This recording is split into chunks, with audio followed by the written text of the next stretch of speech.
आपके जाने पहचाने और बहुत ही अजीज भाई पूर्व विधायक सम्माननीय अमर सिंह जी, मंच पर विराजमान सम्माननीय रामचरण फुर्सतप्रिया जी, सम्माननीय हमारे ब्लॉक कांग्रेस कमेटी के अध्यक्ष भाई योगेंद्र मावई जी, सम्माननीय हमारे पूर्व चेयरमैन भगवान साहब शर्मा जी, सम्माननीय हमारे भाई शिवलाल जी ठेकेदार साहब, सम्माननीय हमारे ब्लॉक कांग्रेस कमेटी के अध्यक्ष रविंद्र जी बेनीवाल साहब, सम्माननीय पुरुषोत्तम जी, नेमित चंद जी मार साहब और नरेश जी हमारे पूर्व ब्लॉक अध्यक्ष, और यहाँ पर जिनके रिटायरमेंट लोग हैं सम्माननीय शेर सिंह जी, जिनका पूरे जीवन इन्होंने अपने जीवन काल के अंदर अपनी राजनीतिक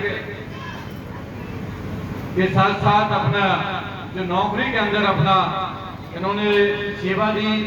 जिस तरह का इनका पूरा जीवन समर्पित भाव शिक्षा के लिए समर्पित रहा। और मेरे साथ मंच पर भाई समय सिंह फौजी साहब, भाई हमारे क्या नाम है गायक कलाकार मुंशी जी कहाँ है भाई, पीछे क्यों छुपे मुंशी जी और तमाम मंच पर बैठे हैं सभी हमारे भाई। ये कूलर इधर क्यों लगा दिया आप लोगों ने, अपनी घर में फोन लगी समय सिंह पीछे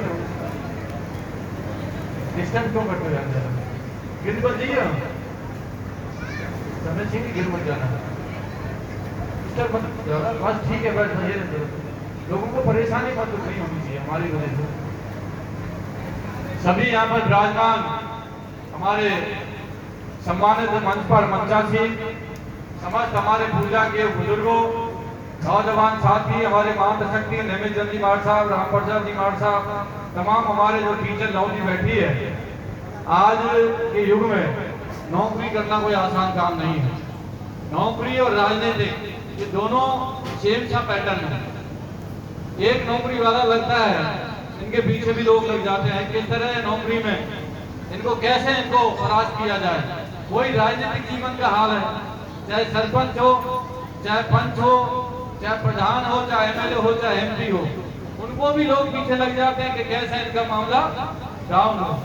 ये सब चीजें अपने जीवन के अंदर जब टाइम से निकल जाती हैं, आज के युग में आईटी का जमाना है, मोबाइल का जमाना है, इसमें नौकरी जो ये सबसे बड़ी चीज है। साथियों, बाबा साहब भीमराव अंबेडकर के सपने को साकार आपने करना है। बाबा साहब भीमराव अंबेडकर के सपने को आपने साकार करना है। जिस तरीका के तमाम हमारे यहाँ पर शिक्षक संस्थान लोगों से बैठे हैं, तमाम हमारे सब जाति सभी लोग के बैठे हैं। बाबा साहब भीमराव अंबेडकर ने जो हमें शक्ति दी थी, शिक्षा का अधिकार दिया, समानता का अधिकार दिया, और ये तमाम जो बाबा साहब भीमराव अंबेडकर ने जो हमें चीजें दी, मेरा आपसे विनम्र अपील है, आने वाली पीढ़ी को आप लोग समझाएं। जो पीढ़ी हमारे आने वाली पीढ़ी है, जिस दिशा के अंदर जा रही है आपको पता है, उन पीढ़ी को आप शिक्षा के प्रति प्रेरित करें, उनको जागृत करें, पढ़ाएं लिखाएं, अपनी बहन बेटियों को पढ़ाएं लिखाएं। आजकल बच्चियों के साथ कई बार भेदभाव हो जाता है, बच्ची है इसको क्यों पढ़ाएं। मेरा आपसे विनम्र अपील है कि जितना बच्चों को भी सम्मान देते हो, उसी तरीका से अपनी बहन बेटियों को भी सम्मान दो, क्योंकि बेटा और बेटी में कोई फर्क नहीं होता, एक समान होती है, बेटी हो चाहे बेटा हो, एक समान होता है। बेटियों को भी उतना ही सम्मान दो। और मैं कई बार हम लोग पढ़ लिख जाते हैं, अपने माँ बाप को भूल जाते हैं। अपने माँ बाप की सेवा करना हमारा मूल कर्तव्य है। हम लोग मंदिर मस्जिद जाते हैं, जिसकी जैसी भावना है वैसी तो आप लोग समझें, परंतु इस बात का भी ध्यान रखें, आज के युग में भगवान किसी ने नहीं देखा। यदि भगवान है तो हमारे माँ बाप हैं। यदि माँ बाप का जो व्यक्ति सेवा करता है, सच्चे मन की श्रद्धा रखता है, अपनी माँ की सेवा करे, अपने से बड़ों का सम्मान रखे, तो घर के अंदर एक संस्कृति जागती है, घर के अंदर वातावरण अच्छा होता है। परिक्रमा दे रहे हैं कौन सी, गोवर्धन जी गिरिराज जी की 14 कोस की परिक्रमा दे रहे हैं, पटिया परिक्रमा दे रहे हैं, और माँ बाप को रोटी नहीं खिला रहे हैं। ऐसी परिक्रमा देने को धिक्कार है, ऐसी परिक्रमा देने का कोई फायदा नहीं। आप परिक्रमा के साथ साथ अपने माँ बाप का, अपने बुजुर्गों का, अपने रिश्तेदारों का, भाई बंधुओं का विशेष ध्यान रखें। बाबा साहब भीमराव अंबेडकर ने जो कहा था हे मेरे अनुयायियों, मैं रहूं या ना रहूं, मेरे कारवा को यदि आप आगे नहीं ले जा सकते तो पीछे ले जाने का काम मत करना। वो जिस तरह का वातावरण देश के अंदर एक देश के आसीन सत्ता पर तानाशाही दो लोग बैठे हैं, जिस तरीका से वो इस देश को चलाना चाहते हैं, और हम दो और हमारे दो व्यक्ति हैं, आज नरेंद्र मोदी और अमित शाह, और उनके दो अडानी और अंबानी इस देश को चलाना चाहते हैं। तमाम आपके आरक्षण को गांव के हम लोग सीधे साधे लोग हैं, भोले भाले लोग हैं, आप सब लोग जानते हैं किस तरीका से आपके आरक्षण को खत्म करने का प्रयास किया जा रहा है। साथियों, आज को आपको आरक्षण मिला था छुआछूत के आधार पर मिले था। आपको जो आरक्षण मिला था समानता के अधिकार का मिला था, और जिस तरीका से तमाम एजेंसियों को प्राइवेटाइजेशन किया जा रहा है, तमाम जो हमारे पद हैं उनको खत्म करने का प्रयास किया जा रहा है। जब आपके पास रेलवे में आपका रेलवे दे दिया ठेके पर, आपके स्टेशन ठेके पे दे दिए, आपके एयरपोर्ट ठेके पे दे दिए, भारत जैसी LIC कंपनी ठेके पे दे दी, तमाम जो संस्थाएं हैं जिससे हमारा रोजगार मिलता था, जिससे हमें रोजी रोटी मिलती थी, उन तमाम एजेंसियों को निजीकरण में देने का काम कर दिया है। जब वह निजीकरण हो जाएगा तो आपको आरक्षण कैसे मिलेगा, आपके बच्चे नौकरी कैसे लगेंगे? एक बहुत बड़ा षड्यंत्र चल रहा है।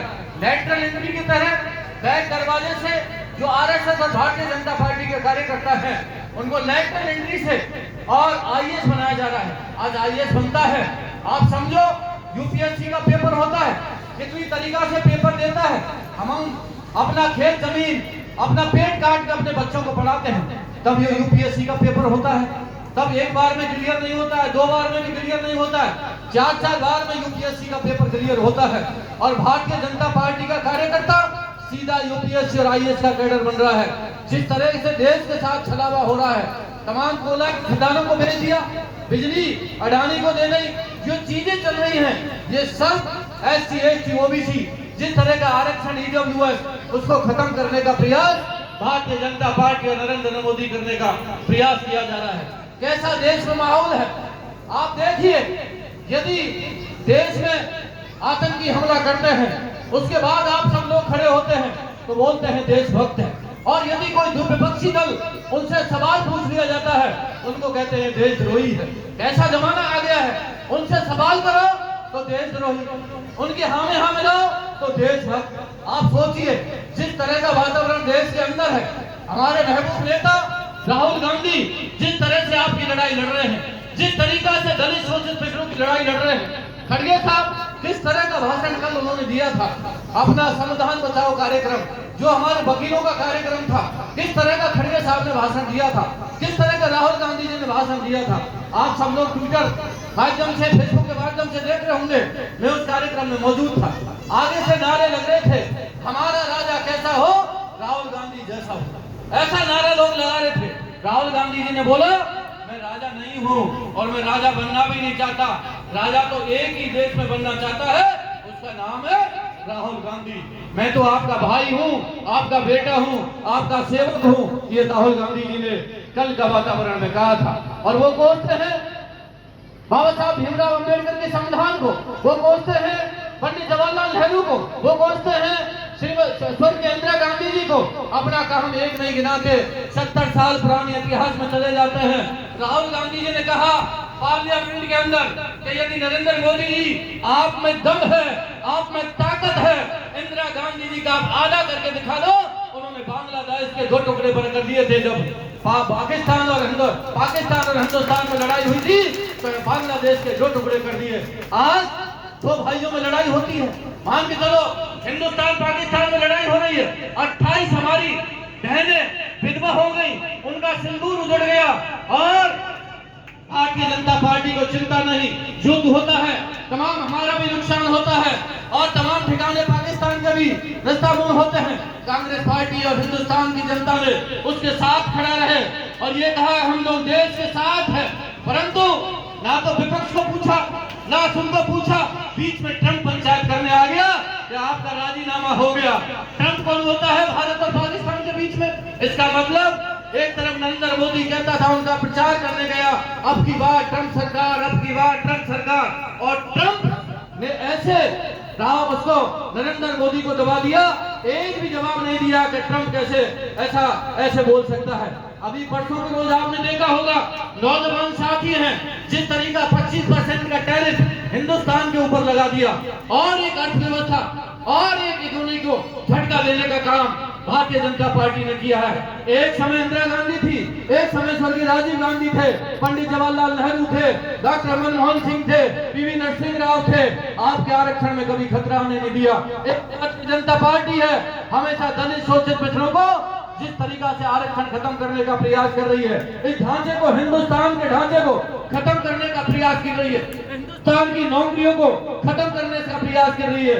नरेंद्र मोदी ने कहा था 2 करोड़ हम लोग नौकरी देंगे, प्रति बरस 2 करोड़ नौकरी देंगे। क्या मिल गई आपको 20 करोड़ नौकरी? 10 साल हो गए, अब तो 11वां हो गया। 22 करोड़ नौकरी होनी चाहिए, नौकरी है नहीं। तमाम SC ST के पद खाली पड़े हैं, 15 लाख रुपए देंगे, 1 रुपया आया क्या? 1 रुपये फूटी कौड़ी नहीं आया।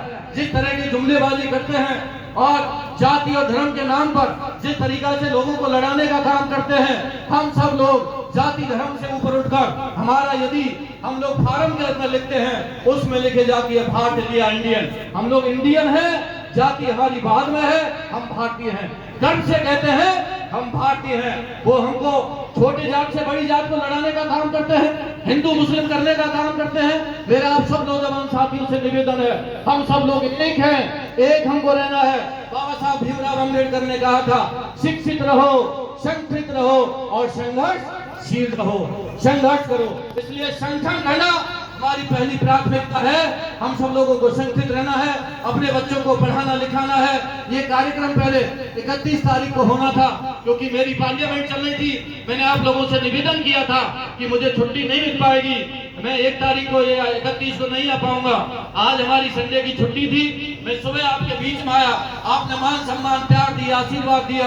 मैं तहे दिल से आपका शुक्रगुजार हूँ कि इतनी बरसात होने के बावजूद भी इतनी भारी संख्या में आप लोग इकट्ठे हुए हैं। अमर सिंह जी, आप भी प्याना से चल के आए, मेरे साथ विधायक रहे, इनको भी मैं धन्यवाद देना चाहता हूं। और मैं लोकसभा सांसद होने के नाते मैं आपका बहुत बहुत हार्दिक स्वागत और अभिनंदन करना चाहता हूं।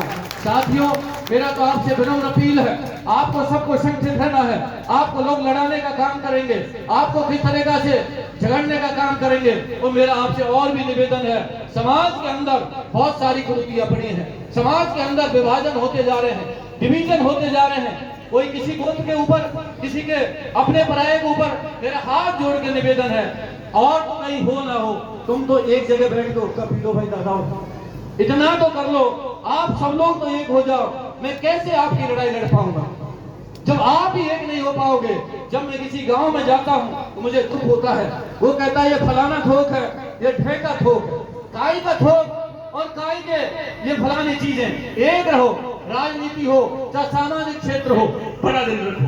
छाती पे पत्थर रखकर जो बड़े होते हैं, पंच पटेल होते हैं, वो छाती पे पत्थर रखना पड़ता है। मैं राजनीति के में हूँ, आपने मुझे सांसद बनाया है, मुझे लोग गाली भी दे देते हैं, कई बार पीछे पाटे, सामने तो नहीं देते, पीछे पाटे बोल देते हैं।